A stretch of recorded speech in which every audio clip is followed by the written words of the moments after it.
मेरे प्यारे दोस्तों नमस्कार। मैं पीयूष गुप्ता स्वागत करता हूं आपके अपने परिवार वेदार्थ क्लासेज के इस यूट्यूब चैनल पर। दोस्तों आज की इस वीडियो में हम लोग 10वीं क्लास के सामाजिक विज्ञान के कुछ ऐसे महत्वपूर्ण ऑब्जेक्टिव सवाल को देखने वाले हैं जो कि आपकी 10वीं की फाइनल परीक्षा 2026 की दृष्टि से काफी महत्वपूर्ण है और ये सभी के सभी सवाल दोस्तों आपसे परीक्षाओं में बार बार पूछे जाते हैं। तो आइए दोस्त देखते हैं कि पहला सवाल क्या है। यदि आप लोग हमारे चैनल पर नए हैं तो चैनल को सब्सक्राइब कर दीजिए, इस वीडियो को लाइक कर दीजिए। यदि आपका कोई भी दोस्त मित्र भाई बहन 10वीं की कंप्लीट तैयारी करना चाहते हैं तो इस वीडियो को शेयर करके सब्सक्राइब जरूर करवाइए। और आप लोग कितने सवालों का सही जवाब दे पाते हैं इसका आंसर आप लोगों को कमेंट में जरूर बताना है। तो आइए देखते हैं कि पहला सवाल क्या है और सभी सवालों को आप लोग अंत तक जरूर देखिएगा। और पहला सवाल दिया है कि ब्रह्म समाज की स्थापना किसने की। ब्रह्म समाज की स्थापना किसने की, आप लोगों ने सवाल पढ़ लिया होगा, इसका आंसर बताइए। तो ब्रह्म समाज की स्थापना राजा राम मोहन राय ने की थी, ऑप्शन नंबर ए हो जाएगा। अगला सवाल है काली मिट्टी उपयुक्त है। काली मिट्टी उपयुक्त है किसके लिए, तो काली मिट्टी में कपास की खेती की जाती है, ऑप्शन नंबर ए हो जाएगा। अगला सवाल है कि पीतल बनाया जाता है, पीतल किससे बनाया जाता है, तो पीतल एक मिश्र धातु है। जो पीतल जो होता है वह तांबा और जस्ता से बनाया जाता है, ऑप्शन नंबर सी हो जाएगा। अगला सवाल है कि गांधी जी ने साबरमती आश्रम की स्थापना किस वर्ष की थी। तो गांधी जी ने साबरमती आश्रम की स्थापना कब की थी, तो इसका सही उत्तर हो जाएगा गांधी जी ने 1915 ईस्वी में साबरमती आश्रम की स्थापना की थी, ऑप्शन नंबर सी हो जाएगा। अगला सवाल है इनमें से कौन प्राकृतिक आपदा नहीं है, आतंकवाद, सुनामी, बाढ़, भूकंप। तो जो आतंकवाद होता है यह प्राकृतिक आपदा नहीं है, यह मानवीय आपदा है। अगला सवाल है कि यंग यूरोप का संस्थापक कौन है। तो आप लोग चैप्टर नंबर 1 पढ़े हैं कि यंग इटली और यंग यूरोप के संस्थापक मेजिनी है। तो इसका सही उत्तर क्या हो जाएगा, option number A, young Italy और यंग यूरोप के संस्थापक स्थापना मेजिनी ने किया था। अगला सवाल है कि ग्राम कचहरी का प्रधान कौन होता है। चलिए इसका सही उत्तर आप लोग बताइए जल्दी से क्या हो जाएगा। तो जो ग्राम कचहरी का प्रधान होता है वह सरपंच होता है, सही उत्तर हो जाएगा ऑप्शन नंबर बी।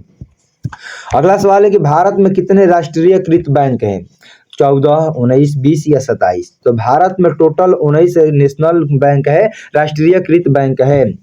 अगला सवाल है कि पटना में गोलघर किस उद्देश्य से बनवाया गया था। तो पटना में गोल घर जो बना था वो क्यों बनवाया गया था, तो पटना में जो गोल घर बनवाया गया था अनाज रखने के लिए बनवाया गया था, ऑप्शन नंबर सी हो जाएगा।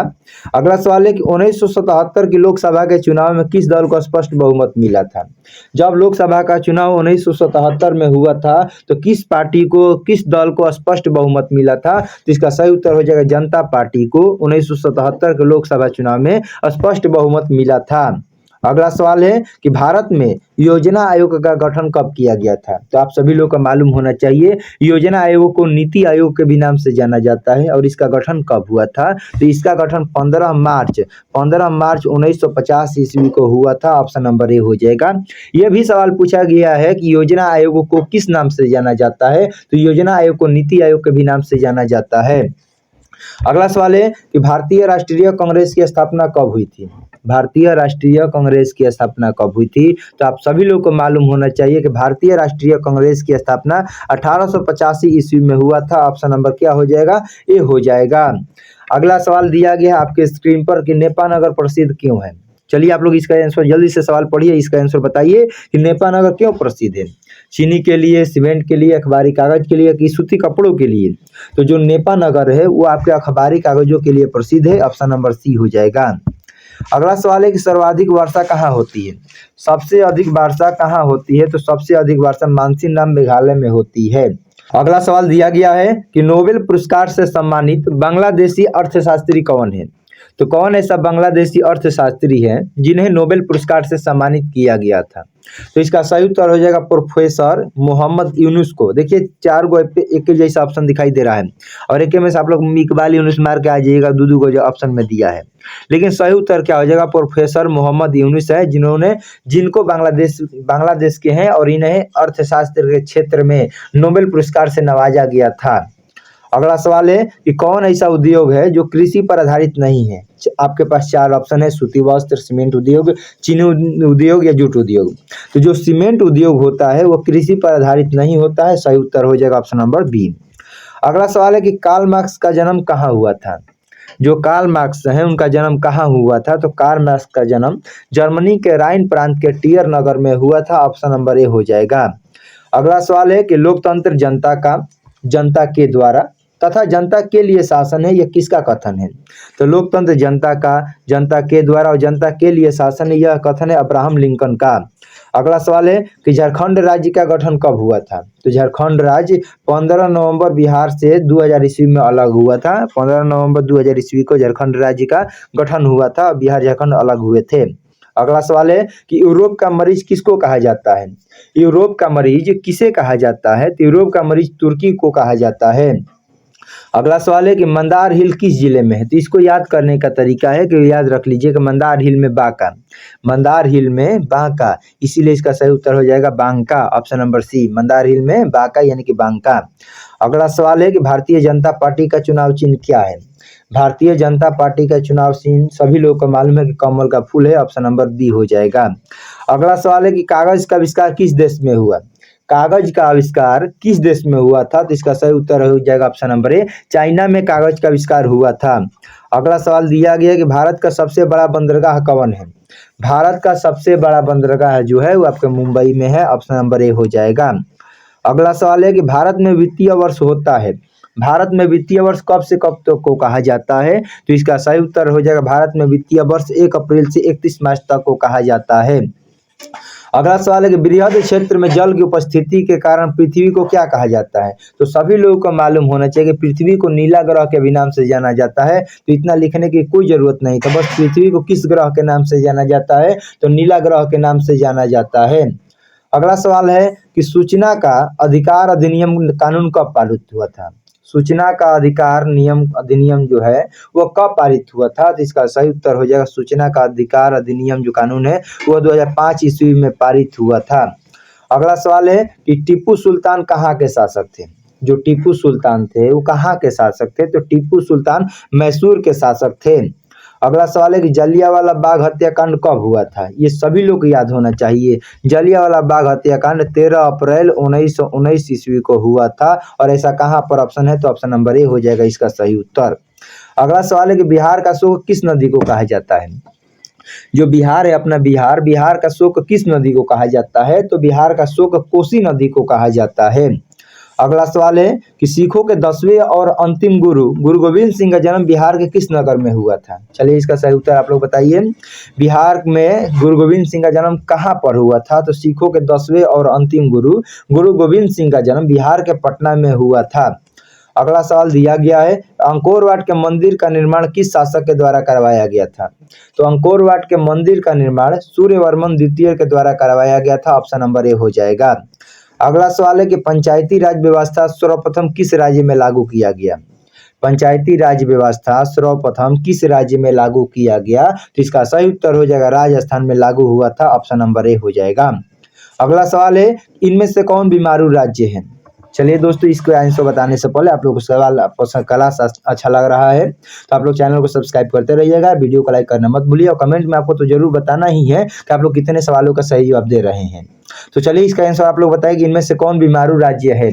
इनमें से कौन बीमारू राज्य है? तो जो हम लोग जानते हैं कि जो अपना बिहार राज्य है वो क्या है? बीमारू राज्य है। साथ में तो उड़ीसा भी तो हो जाएगा, मध्य प्रदेश भी हो जाएगा, यानी कि सब के सब चाहे वो बिहार हो, उड़ीसा हो या एमपी हो, सब के सब क्या हो जाएंगे? बीमारू राज्य के अंतर्गत आते हैं। अगला सवाल है कि अंतर्राष्ट्रीय महिला दिवस किस तिथि को मनाया जाता है? तो अंतर्राष्ट्रीय महिला दिवस 8 मार्च को मनाया जाता है। ऑप्शन नंबर बी हो जाएगा। अगला सवाल है यूरेनियम का प्रमुख उत्पादक केंद्र कौन है? तो यूरेनियम का प्रमुख उत्पादक स्थल झारखंड के जादूगोड़ा है। ऑप्शन नंबर डी हो जाएगा इसका सही उत्तर। अगला सवाल है कि किसने कहा कि बिहार के विकास के बिना भारत का विकास संभव नहीं है? किसने कहा था कि बिहार के विकास के बिना भारत का विकास संभव नहीं है? डॉक्टर एपीजे अब्दुल कलाम जी ने कहा था कि बिहार के विकास के बिना भारत का विकास संभव नहीं है। अगला सवाल है कि बोलीविया में जन संघर्ष का मुख्य कारण क्या था?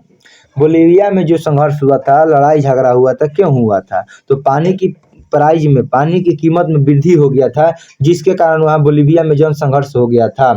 अगला सवाल दिया गया है कि भारत का राष्ट्रीय पक्षी कौन है? तो भारत का सभी लोग को मालूम है, भारत का राष्ट्रीय पक्षी मोर को कहा जाता है। अगला सवाल है कि संजय गांधी जैविक उद्यान किस नगर में है? तो संजय गांधी जैविक उद्यान आपके पटना नगर में स्थित है। अगला सवाल है कि वेदों की ओर लौटो नारा किसने दिया था? वेदों की ओर लौटो का नारा किसने दिया था? तो इसका सही उत्तर हो जाएगा वेदों की ओर लौटो का नारा स्वामी दयानंद सरस्वती ने दिया था। ऑप्शन नंबर सी हो जाएगा इसका सही उत्तर। अगला सवाल है तो गुटेनबर्ग का जन्म कहाँ हुआ था? जो गुटेनबर्ग था उसका जन्म कहाँ हुआ था? तो इसका सही उत्तर हो जाएगा गुटेनबर्ग का जन्म भी जर्मनी में हुआ था। तो अभी आप लोगों ने किसका बारे में जाना कि किनका जन्म जर्मनी में हुआ? तो गुटेनबर्ग का जन्म जर्मनी में ही हुआ और कार्ल मार्क्स का जन्म भी जर्मनी में ही हुआ था। अगला सवाल है कि सांप्रदायिक राजनीति किस पर आधारित होती है? जब भी सांप्रदायिकता वाला राजनीति होती है वो आपके धर्म के आधार पे होता है। ऑप्शन नंबर ए हो जाएगा। अगला सवाल है कि इनमें से कौन सा उद्योग कृषि पर आधारित नहीं है? ये सवाल 2 बार आ चुका है। इनमें से कौन ऐसा उद्योग है जो कृषि पर आधारित नहीं है? तो सही उत्तर हो जाएगा सीमेंट उद्योग। सीमेंट उद्योग कृषि पर आधारित नहीं है। अगला सवाल है कि वार एंड पीस किसकी रचना है? जो वार एंड पीस है युद्ध और शांति, जिसको हिंदी में भी पूछा जाता है कि युद्ध और शांति पुस्तक किसकी रचना है? तो वार एंड पीस बोले या युद्ध एवं शांति बोले, यह है लियो टोल्स्टॉय की। ऑप्शन नंबर बी हो जाएगा इसका सही उत्तर।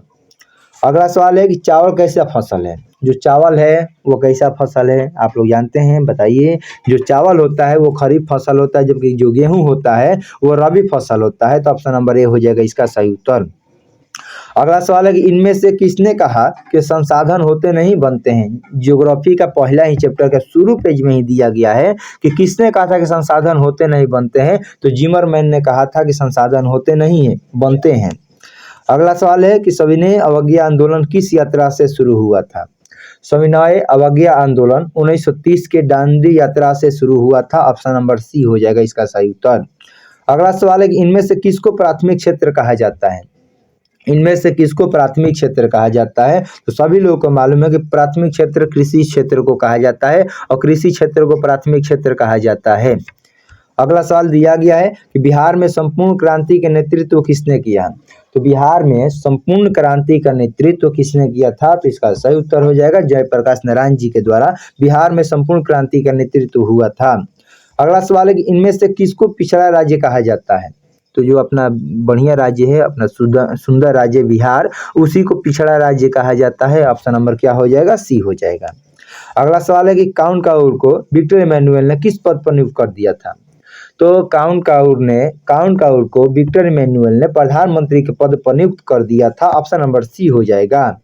अगला सवाल है कि रक्त एवं लौह नीति का अवलंबन किसने किया? तो रक्त एवं लौह नीति का अवलंबन बिस्मार्क ने किया था। और जर्मनी के एकीकरण में मुख्य भूमिका किसका था? तो बिस्मार्क का था। इसका बात याद रखिएगा, सवाल आपसे परीक्षा में पूछा गया है। अगला सवाल है कि साम्यवादी शासन का पहला प्रयोग कहाँ हुआ था? तो साम्यवादी शासन का पहला प्रयोग आपके रसिया में हुआ था, रूस में हुआ था। अगला सवाल है बोल्शेविक क्रांति कब हुई? बोल्शेविक क्रांति कब हुई थी? तो बोल्शेविक क्रांति नवंबर 1917 ईस्वी में हुआ था। ऑप्शन नंबर बी हो जाएगा। अगला सवाल है कि हिंद चीन पहुंचने वाले प्रथम व्यापारी कौन थे? और ये हम लोग का अंतिम सवाल है। तो हिंद चीन पहुंचने वाले प्रथम व्यापारी कौन थे? तो भारत में पहुंचने वाले प्रथम व्यापारी भी कौन थे? पुर्तगाली थे। और हिंद चीन में भी पहुंचने वाले प्रथम व्यापारी पुर्तगाली थे। ऑप्शन नंबर सी हो जाएगा इसका सही उत्तर।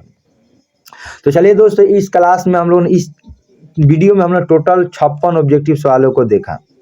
आप लोग 56 में से कितने सवालों का सही जवाब दे दिए हैं, कितने सवाल आपसे आ रहा है, नहीं आ रहा है, सबका आंसर आपको कमेंट में जरूर से जरूर बताना है। तो चलिए दोस्त, आज की क्लास को यहीं पे समाप्त करते हैं।